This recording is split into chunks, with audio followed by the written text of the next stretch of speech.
Quand il s'agit de relations, choisir une partenaire qui respecte, soutient et encourage est essentiel pour une vie harmonieuse. Cependant, certains types de comportements peuvent causer des tensions et nuire au bien-être. Dans cette vidéo, nous allons explorer les types de femmes à éviter afin de construire une relation épanouissante et durable.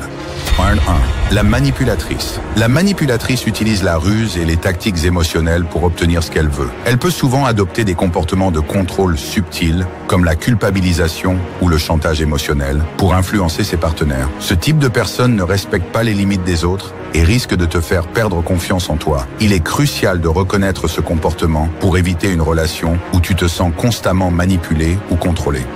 Troisième, la victime perpétuelle. Ce type de femme se positionne constamment en victime, attirant la sympathie et utilisant les circonstances pour justifier ses erreurs ou ses comportements. Elle ne prend pas de responsabilité personnelle et accuse souvent les autres ou les circonstances de ses échecs. Une relation équilibrée demande de la maturité émotionnelle et la capacité d'assumer ses responsabilités. Sans cela, elle risque de créer des conflits constants.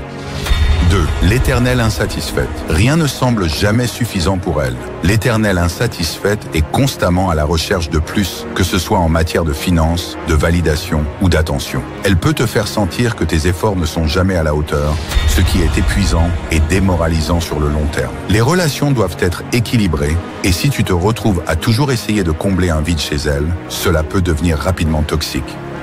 4. La femme hyper jalouse.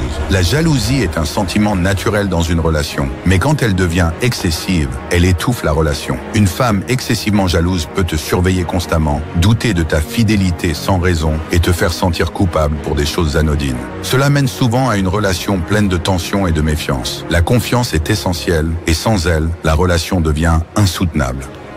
5. La femme opportuniste. L'opportuniste est surtout intéressée par ce que la relation peut lui apporter matériellement. Elle peut paraître charmante au début, mais ses intentions sont souvent orientées vers des bénéfices personnels plutôt que le bien-être du couple. Ce type de comportement risque de rendre la relation superficielle et déséquilibrée, car elle ne sera là que tant qu'elle a quelque chose à y gagner.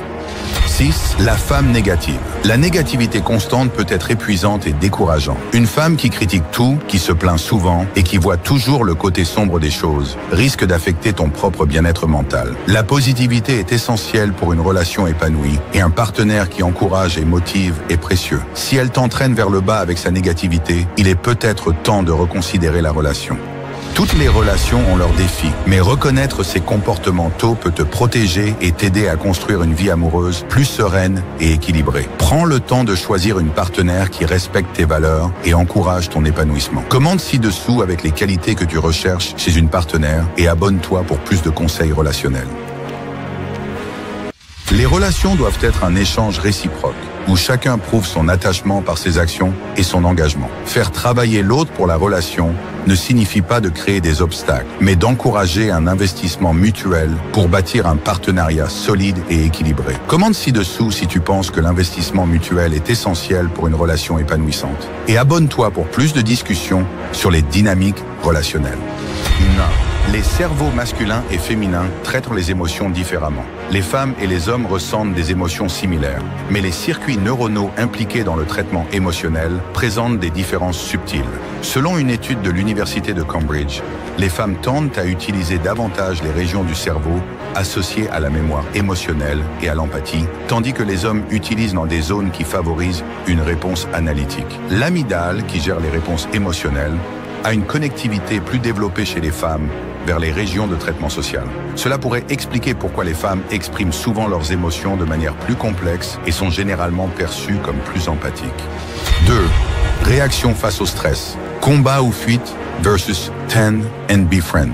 Face au stress, les hommes et les femmes réagissent de manière quelque peu différente, influencés par des millions d'années d'évolution. La réponse combat ou fuite est plus courante chez les hommes. Un réflexe qui remonte à l'époque où la survie dépendait de la confrontation des menaces. Les femmes, en revanche, montrent souvent une réaction de type tend and befriend, protéger et s'allier, selon les travaux de la chercheuse Shelley E. Taylor.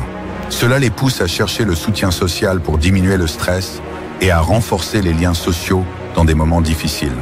Ce modèle est en partie influencé par l'ocytocine, une hormone plus activement sécrétée chez les femmes sous stress, favorisant ainsi les comportements de soutien mutuel et de protection. 3. Style de communication. faits et raison versus émotion et expérience. Les recherches montrent que les hommes et les femmes communiquent souvent différemment. Une étude de la Linguistic Society of America a révélé que les hommes tendent à privilégier les faits et les solutions lorsqu'ils communiquent, en particulier dans les contextes de résolution de problèmes. En revanche, les femmes ont tendance à privilégier les expériences personnelles et à valoriser la dimension émotionnelle des échanges. Selon Deborah Tannen, linguiste spécialisée dans les différences de genre, cela vient du fait que les femmes perçoivent souvent la conversation comme un moyen de se connecter émotionnellement, tandis que les hommes la voient davantage comme une manière d'échanger des informations ou de résoudre un problème. 4. Traitement des infos et orientation spatiale. Raisonnement déductif versus intuition sociale. Les différences dans les préférences et les styles de traitement de l'information sont également bien documentées. Une étude de l'Université de Pennsylvanie a montré que les hommes possèdent généralement une capacité supérieure en orientation spatiale, ce qui est attribué à des connexions plus fortes dans les hémisphères du cerveau associées à la perception de l'espace. Les femmes, en revanche, montrent une préférence pour l'intuition sociale et sont plus enclines à faire des liens sociaux et émotionnels dans leur raisonnement. Ces distinctions sont interprétées comme des adaptations à des rôles évolutifs distincts dans lesquels les hommes devaient souvent s'orienter sur de longues distances pour la chasse, tandis que les femmes se consacraient à des activités de coopération et de soins au sein du groupe. 5. La perception du leadership et de l'autorité. Les différences dans la perception de l'autorité et du leadership entre les genres sont aussi frappantes. Une étude de la Harvard Business Review a constaté que les femmes dans des rôles de leadership sont souvent perçues comme plus empathiques et attentives aux besoins de l'équipe, tandis que les hommes sont plus souvent vus comme étant directs et orientés vers les résultats. Cela ne signifie pas que les femmes sont moins capables de leadership, mais qu'elles ont tendance à prioriser la cohésion et la collaboration au sein de l'équipe, tandis que les hommes privilégient les objectifs. Ces deux styles se complètent, mais sont souvent perçus différemment par la société. 6. L'intérêt pour les relations sociales. Influence de la dopamine et de la testostérone. Les hommes et les femmes ont tous deux besoin de relations sociales, mais les motivations varient. Chez les hommes, la testostérone peut encourager la compétitivité dans les relations, liée à l'ocytocine, soutient davantage le besoin de lien social et de communication. Une étude de l'université de Yale montre que les femmes entretiennent souvent des relations de manière plus active et mettent en place des réseaux de soutien plus vastes que les hommes, ce qui reflète un besoin social plus intense. Les différences entre la psychologie masculine et féminine, bien que subtiles, reflètent une complémentarité qui enrichit les relations humaines. Comprendre ces distinctions permet de bâtir des interactions plus harmonieuses et respectueuses des spécificités de chacun. Commente ci-dessous si tu as observé ces différences autour de toi et abonne-toi pour plus de contenu inspiré par la psychologie et la philosophie stoïcienne.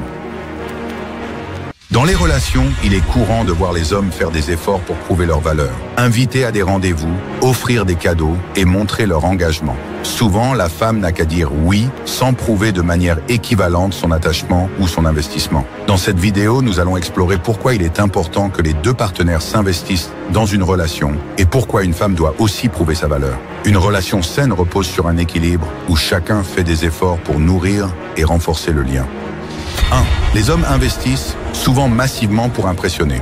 Traditionnellement, les hommes prennent l'initiative dans les relations en invitant à des dates ou en offrant des cadeaux pour montrer leur intérêt. Cet investissement est souvent perçu comme un moyen de prouver leur valeur et leur engagement. Sénèque, philosophe stoïcien, nous rappelle « Ce n'est pas la richesse extérieure qui fait la valeur d'un homme, mais sa vertu ». Cela signifie que l'effort matériel ne devrait pas être la seule preuve d'une relation de valeur. En réalité, cette dynamique peut créer un déséquilibre où l'homme se sent obligé de toujours prouver son engagement, tandis que la femme n'a qu'à accepter passivement ses gestes. 2. Pourquoi ?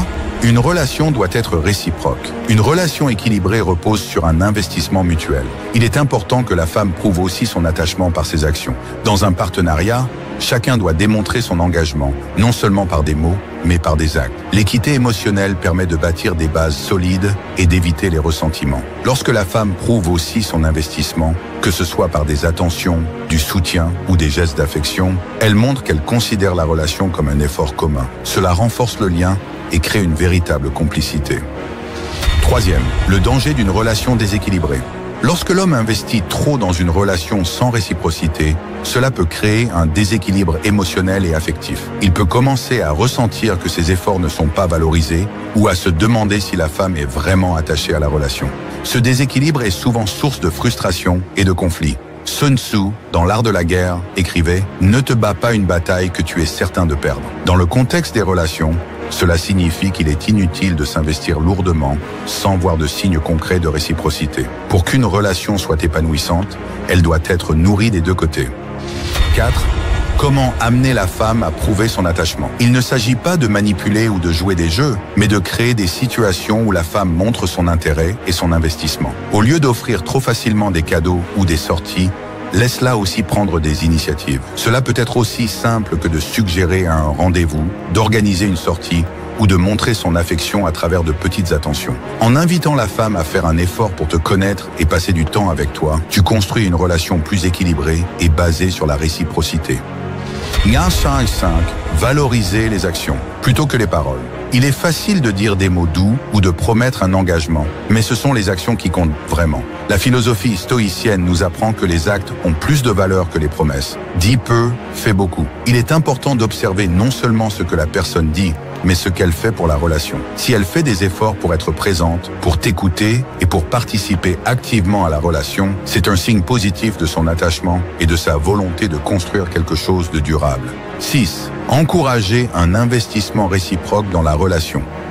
Pour que la relation soit saine et durable, il est essentiel de fixer des attentes claires dès le début et d'encourager la réciprocité. Cela peut signifier que chacun apporte sa contribution à la relation, qu'il s'agisse de gestes d'affection, de temps passé ensemble ou de soutien mutuel dans les moments difficiles.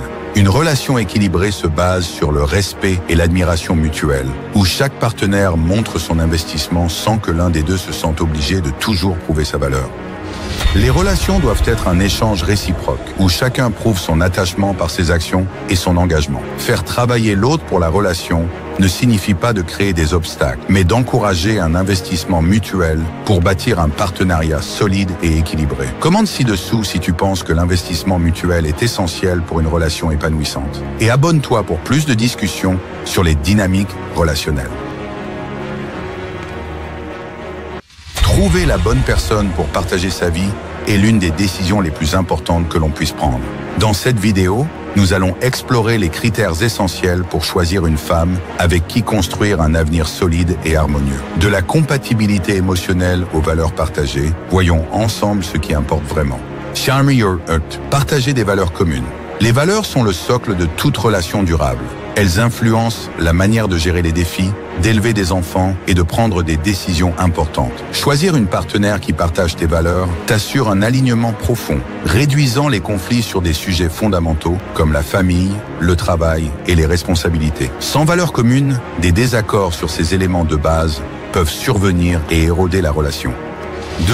Cherche la compatibilité émotionnelle. La compatibilité émotionnelle permet à un couple de naviguer harmonieusement dans les hauts et les bas de la vie. Elle signifie que vous êtes capable de communiquer ouvertement, de partager vos sentiments et de vous soutenir mutuellement dans les moments difficiles. Une femme avec qui tu te sens compris et soutenu favorisera une relation stable et équilibrée où chacun peut évoluer en toute sécurité. 3. Choisis quelqu'un avec qui tu peux grandir. Une bonne relation repose sur la croissance mutuelle. La femme que tu choisis doit être une source d'inspiration, quelqu'un qui t'encourage à devenir une meilleure version de toi-même, tout en se développant elle aussi. Cette volonté de grandir ensemble crée une dynamique positive et renforce le couple, surtout lorsque vous affrontez des défis ou réalisez des projets communs. 4. Assure-toi qu'elle te respecte et te soutienne. Le respect est fondamental dans toute relation. Choisir une femme qui te respecte et qui respecte tes rêves est essentiel pour maintenir un environnement positif. Le soutien mutuel favorise l'épanouissement de chacun. Lorsque l'autre personne croit en tes capacités et t'encourage, cela te motive à aller de l'avant et à donner le meilleur de toi-même, sans crainte d'être jugé ou minimisé. 14. Considère sa capacité à gérer les conflits de manière constructive. Les conflits sont inévitables dans un couple, mais savoir les gérer avec respect et intelligence est crucial. Observe comment elle réagit dans les situations de désaccord. Est-elle capable de discuter calmement et de trouver des compromis, ou préfère-t-elle éviter les conversations difficiles? La capacité à gérer les conflits de manière constructive renforce la relation et permet d'aborder les problèmes avec maturité.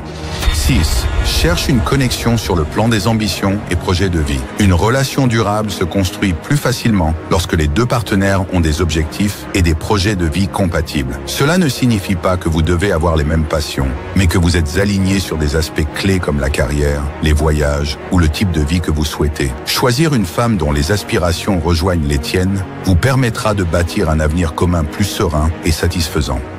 Choisir sa partenaire de vie demande une réflexion sérieuse. Les valeurs communes, la compatibilité émotionnelle et le respect mutuel sont essentiels pour bâtir une relation solide et durable. Prenez le temps d'analyser ces critères pour vous assurer que vous êtes avec quelqu'un qui vous aidera à grandir et qui partage vos aspirations. Commentez ci-dessous ce que vous recherchez le plus chez une partenaire et abonnez-vous pour plus de conseils relationnels.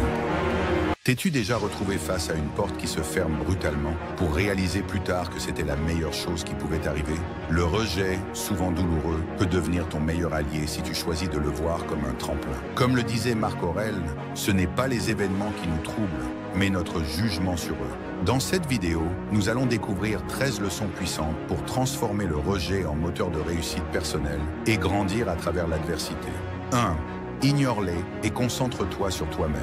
Lorsque quelqu'un te rejette ou t'ignore, la pire réaction est de courir après son attention. Au lieu de ça, retourne ton énergie vers toi-même. « Je suis trop précieux pour mendier l'attention » pourrait devenir ton mantra. Cultive tes passions, apprends une nouvelle compétence ou entoure-toi de ceux qui te valorisent. En détournant ton attention des autres pour te concentrer sur ta croissance, tu fais preuve de maturité émotionnelle et d'un profond respect pour toi-même. 2. Ne réagis pas émotionnellement. Le rejet peut piquer, mais il ne définit pas ta valeur. La philosophie stoïcienne enseigne que ce qui dérange, ce n'est pas ce qui arrive, mais notre perception de ce qui arrive. Respire profondément et analyse pourquoi cette situation t'affecte. Garde ton calme et fais preuve de grâce. Rappelle-toi que tes émotions ne doivent pas te dominer, elles doivent te guider vers une réponse réfléchie. 3. Fais preuve de détachement émotionnel. Le détachement ne signifie pas ignorer tes émotions, mais apprendre à les gérer. Visualise le rejet comme un simple événement dans ta vie et non comme une barrière insurmontable. Ce qui ne te tue pas te rend plus fort, disait Nietzsche. Plutôt que de ressasser le passé, redirige ton énergie vers des activités qui nourrissent ton esprit et élèvent dans ton âme. 4. Démontre leur indifférence en prouvant ta valeur. Le rejet est souvent une opportunité déguisée pour prouver ce dont tu es capable. Si on t'ignore dans une réunion ou qu'on sous-estime tes compétences, utilise cette énergie pour exceller dans tes projets. Comme le dit un adage célèbre, quand une porte se ferme, une autre s'ouvre. Le rejet n'est pas une fin, c'est un redémarrage vers quelque chose de mieux aligné avec ton potentiel. 5. Utilise le silence comme outil stratégique. Choisir le silence en réponse au rejet n'est pas une faiblesse, c'est une force. Le silence te permet de reprendre ton pouvoir et de te recentrer. Cette pause est une opportunité pour toi de réfléchir, de recharger et de montrer que ta paix intérieure n'est pas négociable. Celui qui contrôle ses émotions contrôle son monde, disait Sénèque 6. Prove them wrong. Dépasse leurs attentes. Le rejet peut devenir ta motivation pour surpasser tes limites. Si quelqu'un doute de toi, utilise ce doute pour t'améliorer. Développe des compétences qui mettent en valeur tes forces. Ne le fais pas pour les autres, mais pour toi-même. Ton succès silencieux sera ta meilleure réponse. 7. Redécouvre la joie et prends du plaisir. Face au rejet, on a souvent tendance à s'isoler. Pourtant, chercher la joie dans de nouvelles expériences ou passions est une manière puissante de retrouver de l'énergie. Essaye un nouveau hobby, entoure-toi d'amis sincères et rappelle-toi que tu es bien plus que ce que les autres peuvent penser de toi. 8. Crée ton propre réseau de positivité. Entoure-toi de personnes qui croient en toi et partagent tes valeurs. Comme l'a dit Jim Rohn, tu es la moyenne des 5 personnes que tu fréquentes le plus. Si certaines personnes ne t'accordent pas l'attention ou le respect que tu mérites, tourne-toi vers celles qui t'élèvent. 9. Fixe des limites émotionnelles. Ne donne pas à ceux qui t'ignorent le pouvoir de te blesser. Les limites émotionnelles ne sont pas une forme de vengeance, mais un acte de préservation de ta paix intérieure. Cela montre que tu valorises ton énergie et que tu refuses de la gaspiller sur ceux qui ne la méritent pas. 10. Réfléchis plutôt que de réagir. Comme l'enseigne Marc Aurèle, l'obstacle est le chemin. Chaque rejet est une opportunité pour réfléchir, apprendre et adapter ton approche. Utilise ces moments pour renforcer ta résilience et clarifier tes objectifs. 11. Fais le tri dans tes relations. Certaines relations ne méritent pas d'être poursuivies. Si quelqu'un ne voit pas ta valeur, cela ne signifie pas que tu dois changer, mais que tu dois réévaluer qui mérite ton énergie. 12. Investis dans ta croissance personnelle. Chaque rejet peut devenir un tremplin pour améliorer ton esprit, ton corps ou tes compétences. Travaille sur toi-même de manière proactive, car au final, c'est ton évolution qui compte. 13. Transforme chaque non en opportunité. Le rejet est souvent un signe qu'une meilleure opportunité t'attend ailleurs. Plutôt que de le voir comme une impasse, vois-le comme une redirection vers quelque chose de plus aligné avec tes aspirations. Le rejet peut sembler une fin, mais c'est souvent un début. En adoptant ces 13 stratégies, tu peux transformer chaque non en tremplin vers ta plus grande réussite. Souviens-toi que ta valeur ne diminue pas en fonction de la perception des autres. Reste fort, sois résilient et utilise chaque défi comme une opportunité pour grandir. Partage tes expériences dans les commentaires et dis-nous comment tu transformes le rejet en victoire.